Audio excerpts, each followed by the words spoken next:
Olá, gente, tudo bem? Em primeiro lugar, estou com muita saudade de vocês. Espero que dentro em breve a gente volte à normalidade, que a gente possa estar juntos novamente, tá bom?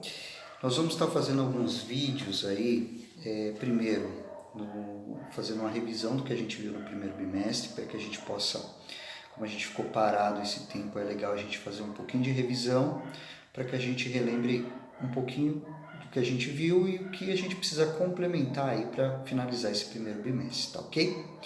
Então a primeira unidade da apostila de vocês, que é a unidade 9, vai falar um pouquinho sobre dispersões e estudo das soluções. Vamos entender um pouquinho isso daí. Primeira coisa, nós podemos classificar as dispersões da seguinte forma. Nós podemos classificar como suspensões. Aí eu tinha dado exemplo para vocês, por exemplo, dos antibióticos, que é um pó que vem num frasquinho e quando a gente mistura a água e a gente homogeniza, a gente forma uma solução. Então esse é um tipo de dispersão. Um outro tipo de dispersão seria os colóides. O que seria os colóides? Um exemplo de colóide, o aerosol, que é um material líquido que quando você aperta o botãozinho lá do spray, ele vai desprender partículas, né? E essas partículas vão se dispersar. Nós temos a espuma também, quando você bate uma mistura sólido-líquido por um bom tempo, ele vai formar uma emulsão, que seria a espuma. Ou então, por exemplo, vamos pensar na maionese. A maionese também seria uma emulsão. Então, as dispersões nós vamos classificar como suspensão, colóides e soluções. Soluções é o nosso foco do bimestre. Aí vamos relembrar, tem alguns conceitos importantes relacionados à solução. Solução a gente vai classificar como a mistura de um soluto mais um solvente vai dar origem a uma solução. Então, uma solução seria o quê?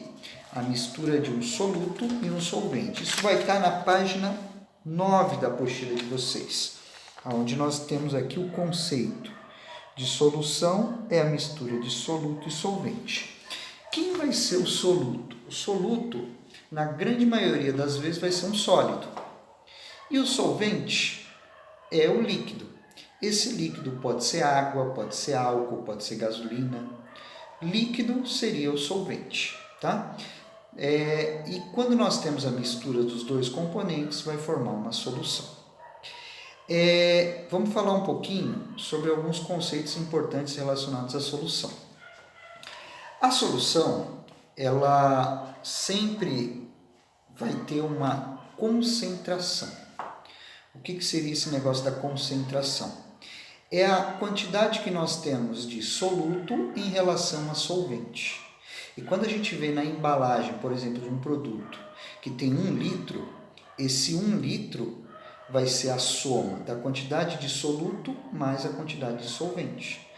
E aí nós vamos ter ali o produto que seria, o total dele seria a solução. Nós temos uma outra coisa importante para lembrar no caso de soluto. Nós temos que pensar no conceito de solubilidade.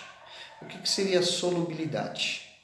Solubilidade é a capacidade de um material de se dissolver numa certa quantidade de solvente. Então nós temos que lembrar que alguns materiais são muito solúveis, ou seja, a gente consegue dissolver uma grande quantidade daquele material, e outros não são tão solúveis, a gente consegue dissolver apenas uma pequena quantidade.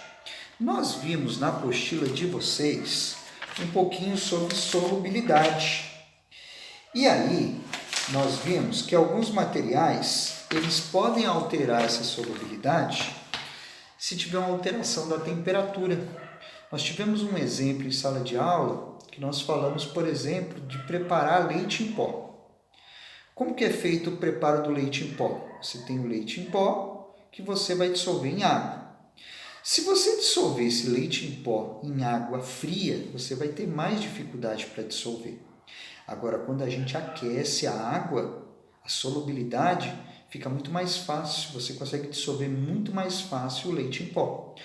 O porquê disso? Porque quanto maior a temperatura for, mais fácil de dissolver, maior será a solubilidade do material. Tá? Então, esse conceito de solubilidade é muito importante, porque nos exercícios de vestibular, no Enem, sempre eles colocam situações onde a palavra solubilidade vai estar no enunciado e nós temos que saber o significado disso. Gráficos, vamos lá. Solubilidade, sempre nós vamos ter gráficos que vão ilustrar a solubilidade das substâncias. Um exemplo aqui na página 13, nós temos esse gráfico aqui, onde nós temos várias substâncias, e esse gráfico ele ilustra o quê? Ele ilustra a solubilidade, que é a quantidade do soluto, em função da temperatura. E aí, o que nós temos que observar? Que conforme aumenta a temperatura, aqui, ó, a solubilidade do material ele vai aumentando. Então, no caso aqui, por exemplo, dessa linha verde aqui, que era o nitrato de potássio. Quando a temperatura era 10, a solubilidade dele era 20 gramas para 100 ml. Conforme foi aumentando a temperatura, proporcionalmente a linha verde aqui, ó, a quantidade aqui vai aumentando, ou seja, a solubilidade dele vai aumentando em função do aumento de temperatura. E vocês vão ver lá nas trilhas do Positivo On que nós vamos ter alguns exercícios que vão mencionar isso. Então, a maneira que você tem de fazer isso, de analisar o gráfico, é sempre observar a relação temperatura e massa do soluto, ok? Vamos falar um pouquinho agora sobre concentração de soluções. Então, vamos lá. Concentração de soluções. Quando a gente pega um material no nosso dia a dia, sempre nós temos que observar no rótulo, vai ter algumas informações. A composição, o que tem dentro do material, mas uma das coisas que a gente pode observar também é a concentração. E a concentração ela pode ser expressa de diversas formas, tá? No caso da água mineral, ela é expressa em miligramas por litro. O que quer dizer esse miligramas por litro? Que você, por exemplo, o cálcio que está aqui está marcando 23,92. Isso está na página 9 da apostila. Esse 23,92 está em miligramas para cada 1 litro de água. Então, se a gente pegar uma garrafa de 1 litro dessa mesma água e contabilizar o quanto de cálcio tem nesse 1 litro, nós vamos encontrar exatamente o 23,92. E esse valor que é expresso aqui seria a concentração. Nos produtos de limpeza, por exemplo, nós vamos encontrar a concentração de uma maneira um pouquinho diferente. Nós vamos encontrar em porcentagem. Então, quando se fala em cloro, por exemplo, alguns produtos vão ter 10% de cloro ativo, 5% de cloro ativo. O que quer dizer esse 5%, 10%? É a concentração que nós temos do material dentro da solução. Solução seria o produto total. Tá? Nós temos outras formas de concentração. Nós temos ppm, partes por milhões, quando eu preciso pegar uma unidade em milhões, exemplo, o exame de sangue. Quando vai fazer o exame de sangue, o resultado sai em ppm, porque a gente pega uma unidade em milhões que nós temos no nosso sangue e fazemos a análise daquela única unidade que está ali. Isso é chamado de ppm. Nós temos também mol por litro. Mol é unidade de matéria. Então, alguns produtos que são comercializados dentro da indústria química, a gente vai encontrar a concentração em mol por litro. Aí nós vamos ter que relembrar aqueles conceitos de calcular o mol, aonde nós temos que saber a massa molar de cada um dos elementos químicos e calcular o mol, que nós já fizemos em sala de aula e a grande maioria conseguiu fazer. Qualquer coisa a gente vai retomar isso daí, ok? Diluição, que foi a última coisa que nós trabalhamos em sala de aula. Quando nós temos um material concentrado, dei o exemplo para vocês quando a gente prepara um suco Tang, por exemplo. Você vai colocar todo o conteúdo da embalagem do suco em 1 litro de água. Então, nós preparamos uma solução onde nós misturamos o suco, que seria o soluto, mais a água, que seria o solvente, o resultado dos dois seria a solução. Se eu colocar mais solvente, eu estou fazendo com que a concentração daquele material diminua. A gente vai perceber que a cor vai ficar mais clara, ele vai ficar um produto mais diluído. Esse processo de adicionar mais solvente dentro da solução a gente chama de diluição. E através de regra de 3 nós temos como calcular as novas concentrações após as respectivas diluições.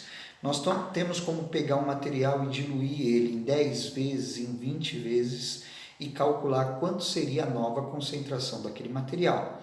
Nós fizemos um exercício desse no laboratório e registramos no caderno. É legal você pegar e dar uma revisada nisso daí, para que a gente pegue isso daí, porque a gente vai precisar fazer exercícios relacionados a isso, e aí qualquer coisa a gente vai tirar dúvidas em relação à diluição, ok?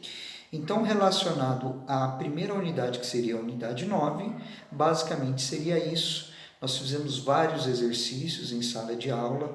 Cada exercício que eu coloquei uma forma de concentração diferente, o que te permite tentar abrir as trilhas do positivo ON e tentar efetuar os exercícios que estão lá. Vamos tentar fazer. Na apostila também, todos os exercícios que eu passei, vocês têm registrados no caderno, te possibilita também tentar fazer os exercícios que estão na apostila, tá bom? Então, dessa primeira unidade, que seria a unidade 9, seria isso, tá bom? Um abraço.